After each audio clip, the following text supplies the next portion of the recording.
So next up, we have Samantha Miller, again from this time from the Faculty of Education. And Samantha's topic is Experiences of Autistic Teachers, How Being Autistic Shapes Their Teaching Experience. Take it away, Sam.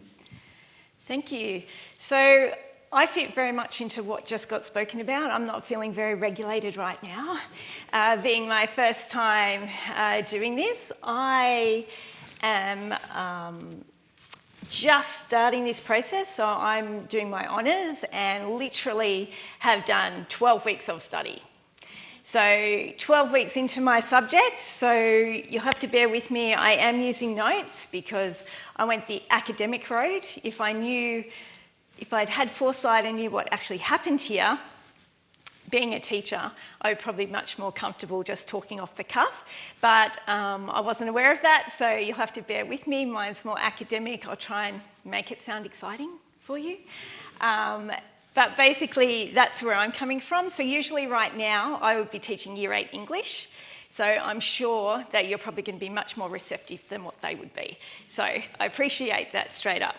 So before I start, I'd just like to begin by acknowledging the traditional owners and custodians of the land on which we meet today. Pay my respects to the elders past, present, as well as emerging leaders. I extend that respect to Aboriginal and Torres Strait Islander people here today. There we go, good, it works. All right, so my topic actually feeds in from the one before because it does have the aspect of neurodivergence. So my name is Samantha Miller, also known as Sam. And today, it looks like a lot, but I'm going to make it, I'm a very quick talker, being a teacher, so I'm going to make it a little bit more condensed than what it looks up here. All right, so you might notice a familiar face up there with Sheldon. I'm not weird, I'm unique. So that sort of feeds into what I'm talking about today. So I'm here to present my honest speech about experiences of autistic teachers and how this shapes their teaching experience. So I've been in education for nearly 30 years now, working across primary, secondary and tertiary settings and holding a range of leadership positions. I've also spent part of my career as a child protection caseworker with the Department of Communities and Justice, and these diverse experiences have shaped how I see education, not just as a place for student learning, but as a workplace where teacher identity, inclusion and belonging deeply matter. My connection to this research is also personal, so that's just been mentioned in one of our other speeches. My son has been diagnosed with autism, and his journey has shaped much of my understanding of neurodiversity.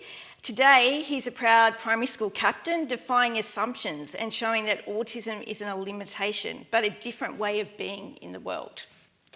Still, as a parent, I wonder what happens next if he chooses to teach, if he chooses to build, lead. Will his neurodivergence be understood, accepted, or judged, or all of the above? These questions have stayed with me. Throughout my career, I've seen student teachers and colleagues, some diagnosed, some not, working incredibly hard to self-regulate or mask, simply to function within systems not designed with them in mind. I've come to reflect more critically on how truly inclusive education is, not just for students, but for teachers as well. For many years, disclosing an autism diagnosis as a teacher carried real risks. So misunderstanding, exclusion, even harassment. Early in my career, I actually didn't always recognise what I was seeing in my students or colleagues, but through work in special education, raising my son and listening to lived experiences, really important, I've developed a deeper understanding of the diversity within our profession. This research is about honouring that diversity. It's about recognising the strengths and challenges and contributions of autistic teachers, past, present and the future, and creating spaces for their voices to be heard. Most importantly, it's about ensuring that the teaching profession becomes more inclusive, not just for students, but for the adults they might grow up to be. All right, so being a teacher, I always like a little bit of interactive bit at the beginning. So I just want you to have a look at these things. So you can look at one or you can look at all three of them. So what does professionalism look like in your workplace? Who does it include and who might it unintentionally exclude? Have you ever had to mask or change the way you naturally speak, behave, or interact at work? And how did that feel for you? Think of a time when your environment felt overwhelming or exhausting. What would have helped make it feel safer, calmer, or more supportive? So these questions, all of these, there's plenty of others, but these ones in particular, open up the door to understanding the lived experience of autistic teachers, because they might experience all of these at any one moment, or they might experience them throughout a day, week, year. All right, so autism spectrum disorder, so it is stated as a disorder, ASD, is a neurodevelopmental condition that affects how individuals perceive, process, and interact within our world. It is marked by differences in social communication, sensory processing, and repetitive behaviours, alongside potential strengths such as strong memory, deep focus, and creative problem solving. While most research in education has focused on autistic students, there's actually limited investigation into the experience of autistic teachers and how their perspectives shape inclusive practices. So when I went looking to see what I could talk about initially when I started my honours, there is actually hardly any articles that actually talk about teachers. They always come back to students. It's about how teachers deal with students, not how teachers are perceived. Autistic educators actually bring valuable insight to the profession, influencing pedagogy, student engagement, and school culture. And this hasn't really been considered. So, my aim and rationale, this study aims to specifically explore how being autistic shapes teaching practices, classroom management, and relationships with students and colleagues. So when I've only just starting this, I'm still waiting for my information to go through ethics. But basically how I'm starting this is getting expressions of interest, and participants will be interviewed to gather this information about their experiences and perspectives and the support that they actually need that might not be present at the moment. Their contributions offering valuable knowledge for improving the inclusivity across education systems. So that's all of the systems. So, being new to research, I did a master's in coursework, and before that I had gone over 20 years without doing anything at all besides just teaching and immersing myself in all the different parts of that, trying different things.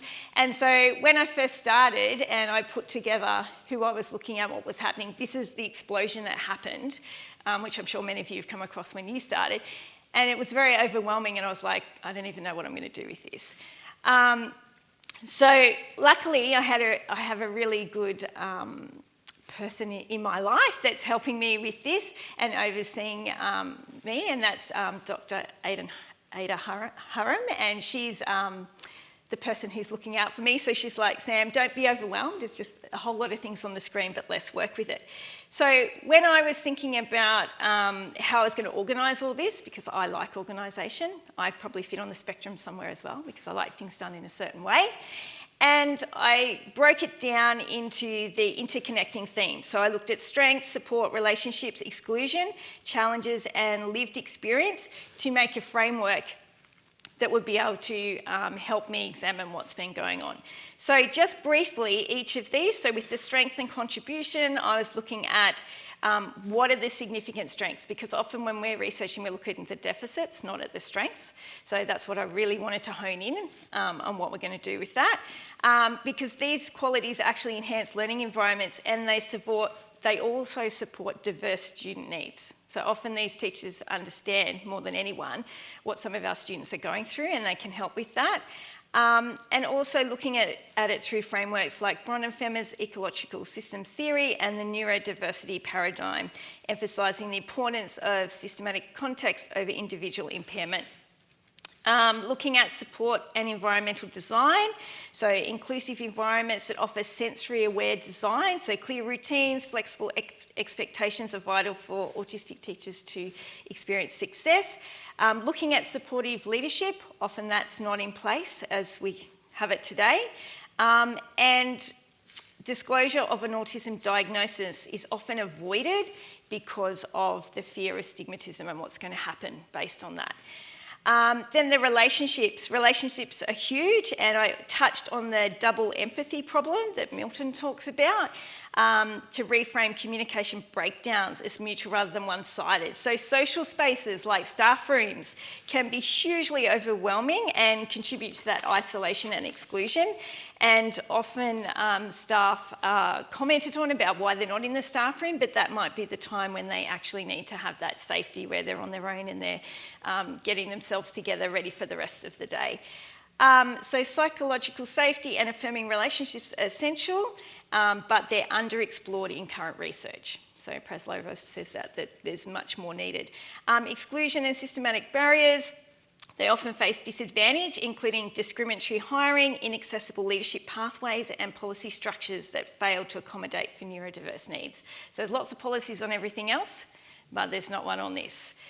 And then lived experience. So there's growing recognition of lived experience as a valid and necessary source of knowledge. So hugely important. Autistic teachers often draw on their own experience to build meaningful connections with students and advocate for inclusive practices. So my questions. So these are my research questions. They're up here. So what strengths do autistic teachers bring to the teaching? What challenges do they face in mainstream education? How do they navigate them?